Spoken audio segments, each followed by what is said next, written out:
You have just spent thousands of cities on a brand new logo.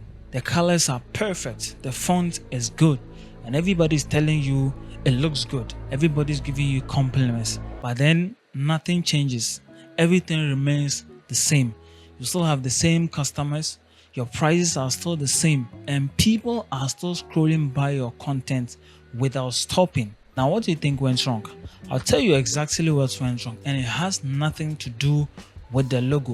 In this video, I'm going to walk you through a basic framework called the brand clarity triangle. Now, at the end of this video, you have just 3 questions, only 3, and that will let you look at your logo, your website, your social media designs, your marketing visuals, and immediately lets you know whether you are making money or losing money from branding. This isn't about the taste. It's not about what looks good or what feels good. It's about looking at the designs and trying to determine whether they are doing the jobs they are supposed to do, which is turn strangers into customers. Now, let me paint a picture so that you understand. You are starting a business, or you've been in business for some time, and now you think that you want to do a rebranding, or you want to hire someone to do your rebranding for you. So you hire a designer, or you pay a designer on Fiverr to do it for you. You pick your colors, you pick your fonts, you select everything, you pick images that looks like whatever. You go on any stock website, and then you select the images that resembles whatever you are doing, and you design everything. The designer does it for you. Everything goes well. Your friends will tell you that, oh, this is nice, this looks good, your brand is nice, so you feel proud. But here's what's actually happening.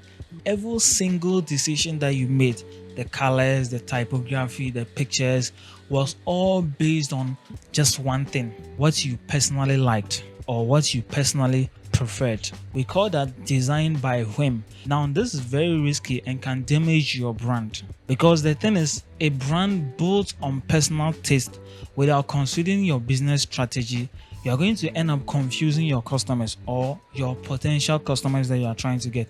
You're going to end up confusing them, and they are going to lose some trust, and that means you are losing money on the table every single day. The solution to this framework is called the brand clarity triangle, and it doesn't just tell you the colors to pick or the fonts that are trending, but it gives you 3 very important questions that every visual decision that you are making must answer. If your design cannot answer those questions, then you're going to have a problem, and when you have a problem in your branding, it's going to affect you in the long run. The first corner of that triangle is the what, and it asks a very simple question: what do you offer that people cannot get elsewhere? Now, you might think, obviously my logo explains it, or my tagline explains it, or my brand explains it, or people already know what I do. But the thing is, does your design say it? Because visuals and words, they have 2 different languages, and sometimes they can be contradicting. Now, here's a real example from the framework. Let's say you are running a laundry business.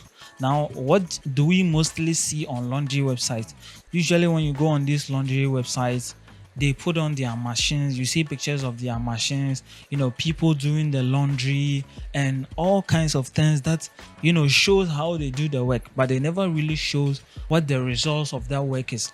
You see, customers, they don't want to see all those stuff. They don't want to know how people, they wash their clothes, how your laundry people, they operate their machines. No, customers are not interested in that.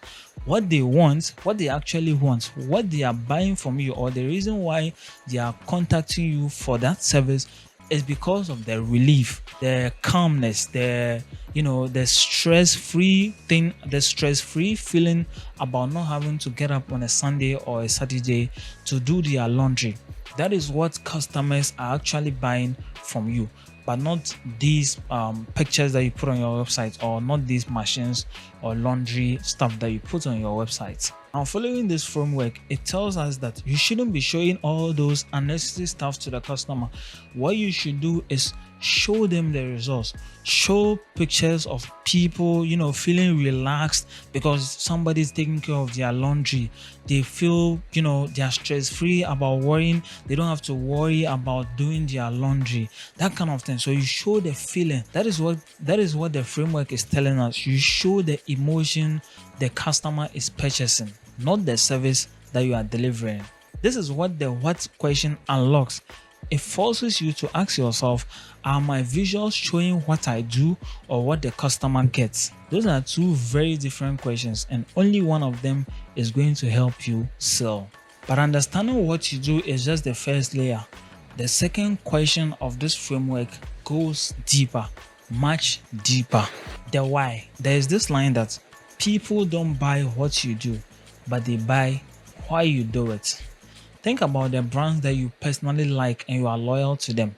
Not just brands that you use, but brands whose product you can actually recommend to other people.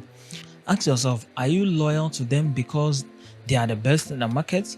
Are you loyal to them because of their prices? Are you loyal to them because they do a special thing for their customers? Sometimes you are loyal to them because you share a belief with that brand, or you see yourself in that mission, so you are likely going to support that kind of brand. This is the why corner of the triangle, and it asks the question, why does your brand exist beyond just making money? Here are where the visuals applications becomes really interesting. The framework tells us that the colors and your design style should evoke the emotions of your mission. If your brand exists to drive innovation and also just innovate some interesting stuff, then you can use bold colors, bold typography, signaling that, oh, we are not here to hide ourselves, we are here to really move things forward, and we are here to lead the innovation space.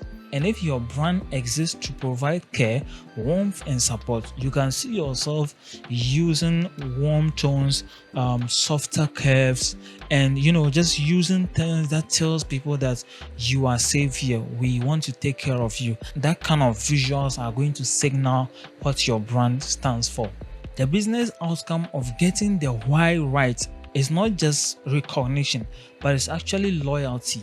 And loyalty is worth way more than acquisition. A customer who connects with your why doesn't just buy once and then move on. They come back. When they go somewhere, they recommend your product, they refer you to others. And there are those customers who, when you trip up and make some kind of mistakes, they are going to understand you and they are going to consider you and still be loyal to you. So you've been able to tell people what you do, why you do, but there's one more question, and most brands they skip this, which is why it is very important for you to know. The how. Why should anyone choose you over your competitor? The third corner of the triangle is the how, and honestly most brands are afraid to answer this question. Where are you actually breaking the rules in the industry that you are in? Not where you are slightly better, not where you are providing an improved version of what everyone is doing, but where you are actually breaking the rules.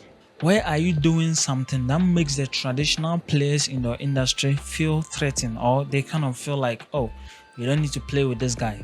But here's what happens when you can't clearly answer that question with your visuals. You end up competing on price, and there's going to be price wars. You are compared with your competitors just based on price only. Because if everything else is the same, the only thing or the only differentiator that is left is the cost. And if you have that in your industry, that is going to be a race to the bottom that nobody ever wins. The how is your visual differentiation, and the framework puts it very beautifully. Your brand should not be confused with any other brand in your industry.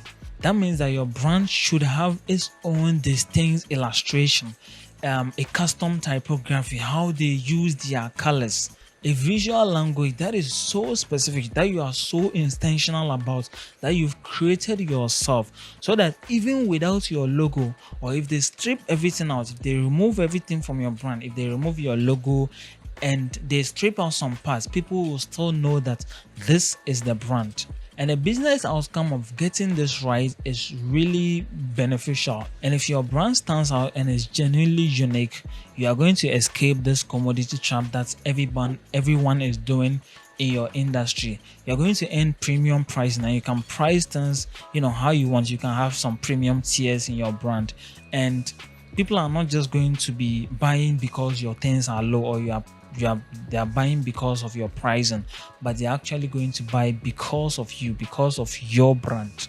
So before you approve any logo redesign or any flyer or any website design, ask yourself these three questions. Are they really doing what they are supposed to be doing? The what, the why, and the how.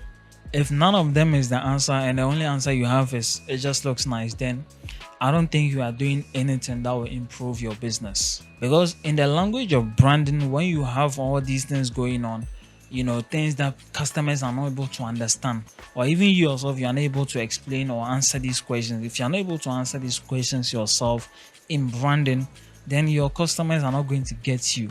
And in branding, if you have that kind of thing going on, it's going to kill your brand. So here's an exercise that you can do. And I want you to do this because it's going to help you, look at your brand very differently from now on. You can open your website or go to your social media and open the last post, or you can even open your logo and ask yourself these three questions. Does this explain or tells people what I do and the results they get from me doing that? Does it tell why I do it? Does it tell the mission, or does it show the mission?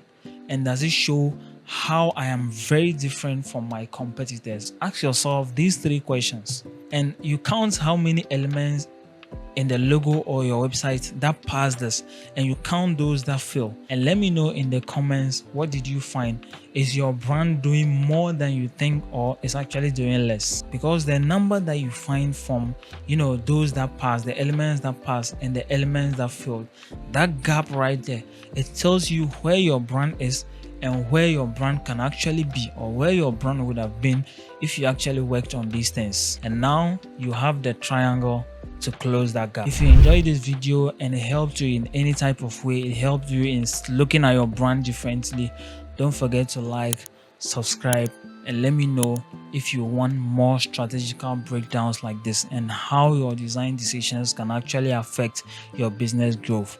Let me know, and I'll see you in the next one. Peace out.